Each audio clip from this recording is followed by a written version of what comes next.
श्री कृष्णा। वास्तु और ज्योतिष के इस भाग में आज हम आपको भूखंड पर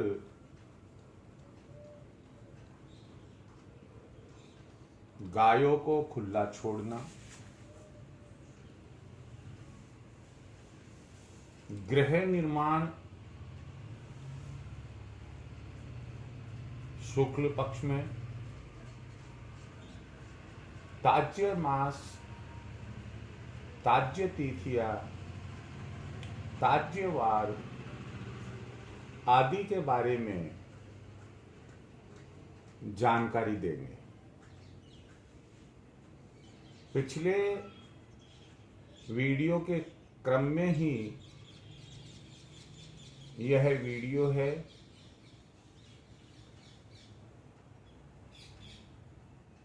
आपसे निवेदन यही है कि आप पूरा वीडियो देखें। अगर सब्सक्राइब नहीं किया है, सब्सक्राइब करें, बेल आइकन दबाएं, शेयर करें और अपने कमेंट्स दें। आप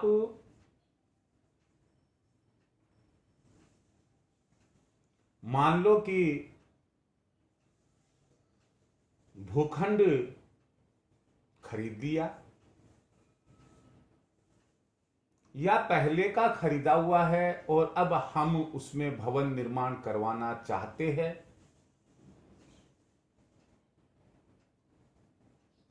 तो फिर हमें भवन निर्माण का कार्य प्रारंभ करने के पहले किन किन बिंदुओं पर विचार करना चाहिए ताकि वास्तु अनुसार भवन का निर्माण हो सके, हम परिवार सहित सुख के साथ रह सके, स्वस्थ रह सके। इन्हीं सब सकारात्मक बिंदुओं के संबंध में मैं आपको जानकारी दे रहा हूं। भवन निर्माण के कुछ समय पहले 2 दिन, 4 दिन, सप्ताह भर आप उस खाली प्लॉट पर जिस पर कि भवन निर्माण कराना है, 1, 2 या कुछ गायों को खुला छोड़ दें। मान लो वहां पर कुछ भी घास फूस नहीं है, तो आप भूखंड पर चारों तरफ घास फूस खरीदकर इस तरह से डाल दे कि गाय एक जगह से दूसरी जगह दिन भर में आए जाए और पानी पीने की उनकी व्यवस्था करवा दे। नतीजा इसका यह होगा कि गायें जब पूरे दिन वहां खुले में स्वतंत्र रूप से घूमेगी, फिरेगी, चरेगी, एक तो वे मूत्र करेगी जिससे कि भूमि का शुद्धिकरण हो जाता है, गोबर करेगी, शुद्धिकरण होता है। दूसरे, जैसा कि हम जानते हैं कि सनातन धर्म में बताया गया है कि गाय के खुर से लेकर गाय के सींग तक 33 करोड़ देवी देवताओं का वास होता है। तो उन देवी देवताओं के पांव हमारे भूखंड पर पड़ जाएंगे। तो अगर कोई उसमें अशुभता है, रह गई है, बहुत सावधानी रखने पर भी कोई अशुभता रह गई है, तो वो अशुभता दूर हो जाती है। हमें ये शुभता अशुभता दिखाई नहीं देती है, लेकिन गायों को छोड़ने के पहले जब आप उस खाली भूखंड पर खड़े थे, उस समय आपका मन कैसा था? और गाय जब आपने 1 दिन 2 दिन 5 दिन वहां रखी और उसके बाद में आप उस भूखंड पर खड़े होते हैं, उस समय आपका मन कैसा है? मुझे उम्मीद है कि बाद की स्थिति ज्यादा प्रफुल्लित होगी। इसका मतलब यह हुआ कि गायों को छोड़ने से वहां पर सकारात्मक ऊर्जा का प्रवेश हुआ, नकारात्मक ऊर्जा या ऊर्जाएं थी वो वहां से निकल गई। दूसरा बिंदु है कि हम जैसे शुद्धिकरण वगैरह सब करवा लेते हैं, हम सब संतुष्ट हो जाते हैं कि अब तो हमारा गृह निर्माण इसी भूखंड पर करना है। तो गृह निर्माण कब से प्रारंभ करें? हम अच्छे से जानते हैं कि हिंदू मास में 2 पक्ष होते हैं। एक शुक्ल पक्ष जिसे सुदी कहते हैं, एक कृष्ण पक्ष जिसे बुधि कहते हैं। जब चांदनी रातें होती है, शुक्ल पक्ष कहलाता है। अमावस्या के बाद शुक्ल पक्ष प्रारंभ होता है और पूर्णिमा के बाद कृष्ण पक्ष प्रारंभ होता है। कई बार आजकल की महिलाओं को, आजकल के पुरुषों को जो कि आधुनिक तकनीक में उलझे हुए हैं, उनको ये ध्यान नहीं रहता है कि ये शुक्ल पक्ष चल रहा है या कि कृष्ण पक्ष। शुक्ल पक्ष की पहचान है कि आपको संध्या ढलने के बाद चंद्रमा पूरब दिशा में दिखाई देगा।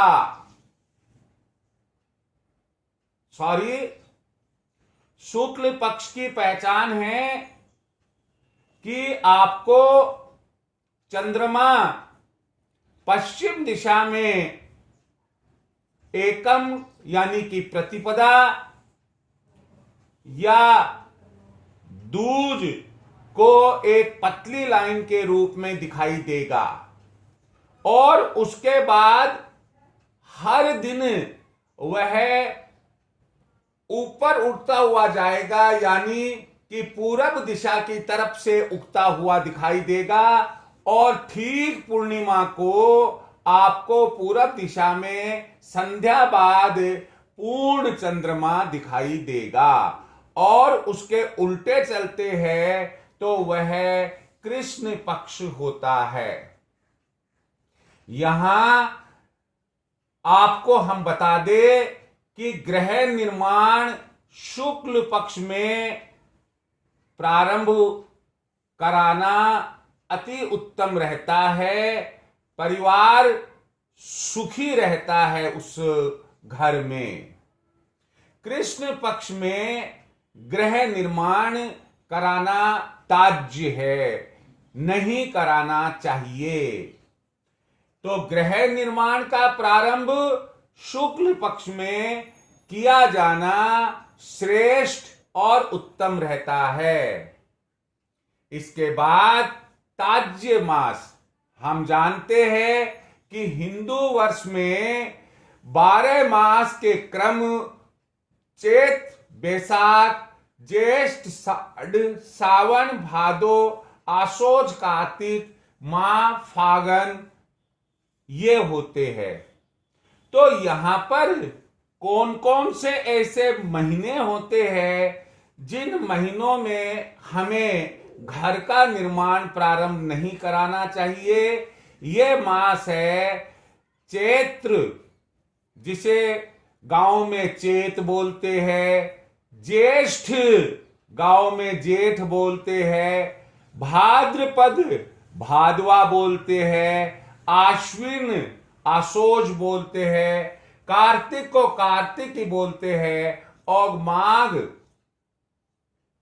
माह बोलते हैं इसको। तो ये जो 1 2 3 4 5 6 महीने हैं, इन 6 महीनों में हमें कदापि गृह निर्माण कार्य प्रारंभ नहीं कराना चाहिए।